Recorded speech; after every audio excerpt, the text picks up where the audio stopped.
ابھی تک ہماری اس دنیا کا سب سے خطرناک ہتھیار ایک پرمانو بم ہے، اور اس دنیا کے اندر پاکستان ہی وہ اکلوتا مسلم دیش ہے کہ جس کے پاس یہ پرمانو بم موجود ہے۔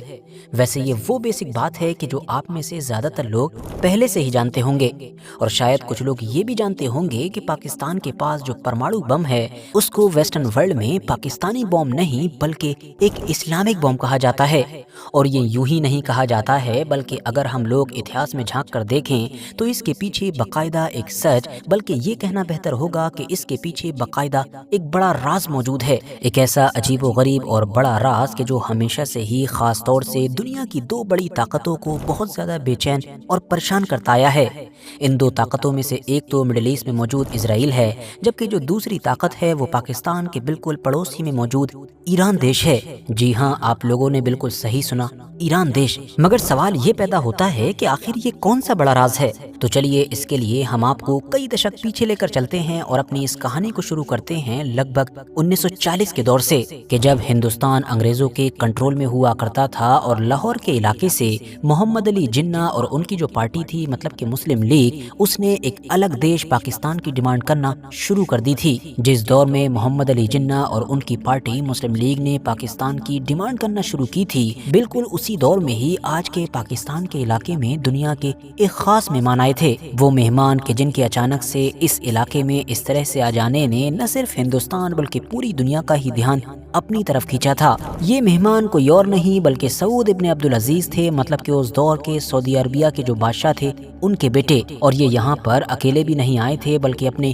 5 بھائیوں کو لے کر آئے تھے۔ دراصل معاملہ یہ تھا کہ سعودی عربیہ اس دور میں نیا ہی وجود میں آیا تھا، ورنہ اس سے پہلے ہم جانتے ہیں کہ یہ پورا علاقہ الگ الگ ٹکڑوں میں بٹا ہوا تھا۔ آل سعود خاندان نے ایک ایک کر کے تمام علاقوں پر قبضہ کر کے ان کو ایک جگہ پر اکٹھا کیا تھا اور پھر سعودی عربیہ کی بنیاد رکھی تھی۔ تو اب وہ سعودی عربیہ تو بنا چکے تھے مگر لیجیٹیمیسی کی جنگ لڑ رہے تھے، مطلب وہ پوری دنیا کے عام مسلمانوں کے دماغ میں یہ چیز ڈالنے کی کوشش کر رہے تھے، یا یہ کہہ سکتے ہیں کہ مسلمانوں کے سامنے یہ پروف کرنے کی کوشش کر رہے تھے کہ اب سے وہی پوری دنیا کے مسلمانوں کے اصلی لیڈر ہیں۔ مکہ اور مدینہ جیسی جو دو سب سے خاص جگہ ہیں ان کے بھی اب سے ہم ہی خادم ہیں۔ مگر پرابلم کی بات یہ تھی کہ ابھی تک مڈل ایسٹ کے اندر آل سعود کی ان تمام چیزوں کو کوئی بھی سیریسلی لینے کے لیے تیار نہیں تھا۔ عراق اور جارڈن جیسے دیش کہ جہاں پر اس خاندان کی حکومت ہوا کرتی تھی، کہ جس خاندان کے ہی ایک شخص ابھی کچھ وقت پہلے تک شریف مکہ ہوا کرتے تھے، مطلب وہی شریف مکہ کہ جنہوں نے ابھی کچھ سال پہلے ہی فرسٹ ورلڈ وار کے اندر سلطنت عثمانیہ کے خلاف بغاوت کی تھی، تو یہ خاندان تو آل سعود کو کسی بھی حال میں قبول کرنے کے لیے تیار نہیں تھے۔ وہیں مصر بھی اس دور میں اپنا ایک الگ عرب نیشنلزم لے کر چل رہا تھا، تو اسی لیے اب سعودی عربیہ کی نظر اپنے اس منصوبے کو پورا کرنے کے لیے اس نئے بنتے ہوئے مسلم دیش مطلب کہ پاکستان کے اوپر تھی، کیونکہ اس کو اندازہ تھا کہ یہ نیا بننے والا دیش کہ جو زمین اور آبادی کے معاملے میں کافی بڑا مسلم دیش ہوگا، اگر یہ اس کے پالے میں رہا تو پھر اس کو مسلم دنیا میں اپنی مقبولیت بڑھانے میں کافی مدد ملے گی۔ اور کیونکہ پاکستان ایک مسلم دیش تو بننے والا تھا مگر نسل سے عربی وغیرہ نہیں تھا، تو اسی لیے سعودی عربیہ کو پاکستان سے وہ خطرہ بھی فیس نہیں کرنا پڑتا کہ جو اس کو عراق، جارڈن یا مصر جیسے دیشوں سے فیس کرنا پڑ رہا تھا۔ اسی لیے ہم دیکھتے ہیں کہ لگ بھگ 3 سال کے بعد جب بنگال کے اندر بھوکمری پھیلی کہ جس نے لاکھوں لوگوں کی جان لے لی، تو اس وقت بھی سعودی عربیہ کے جو حکمران تھے ابن سعود، وہ فوراً آگے بڑھ کر آئے اور انہوں نے بڑے لیول پر ڈونیشن کیا، باوجود اس کے کہ اس دور تک سعودی عربیہ خود بھی کوئی امیر دیش نہیں ہوا کرتا تھا۔ اس کے بعد 1946 میں پھر سے یہ دیکھا گیا کہ محمد علی جناح نے جب اپنے مسلم لیگ کے کچھ لوگوں کو نیو یارک کی طرف بھیجا تاکہ وہ UN آفیشیل سے ملاقات کر سکیں اور ان کو اس بات کے لیے منا سکیں کہ پاکستان بننا چاہیے، تو ان لوگوں کو شروعات میں تو کچھ خاص کامیابی نہیں مل رہی تھی، کیونکہ دوسری طرف سے جواہر لال نہرو جیسے بڑے لیڈرز ان کی مخالفت کر رہے تھے۔ مگر ایک بار پھر سے یہاں پر سعودی عربیہ کی انٹری ہوئی۔ اس دور میں UN کے اندر جو سعودی عربیہ کو ریپرزینٹ کیا کرتے تھے، مطلب کہ ابن سعود کے ایک اور مشہور بیٹے فیصل، وہ آگے آئے اور انہوں نے اس معاملے میں بھی پاکستان کی مدد کی۔ تو اس طرح سے ہم دیکھ سکتے ہیں کہ پاکستان نام کا وہ دیش کہ جو وجود میں تو 1947 میں آیا تھا مگر سعودی عربیہ کا دوست 1940 میں ہی بن چکا تھا، اور سعودی عربیہ پچھلے لگ بھگ 6-7 سال سے ہی لگاتار ان کی مدد کر رہا تھا۔ سن 1947 میں جب ہندوستان کو انگریزوں سے آزادی ملی، دیش کا بٹوارا ہوا اور پاکستان وجود میں آیا، تو سعودی عربیہ دنیا کے ان چند دیشوں میں شامل تھا کہ جنہوں نے پاکستان کو ایک دیش کے طور پر سب سے پہلے مانیتا دی۔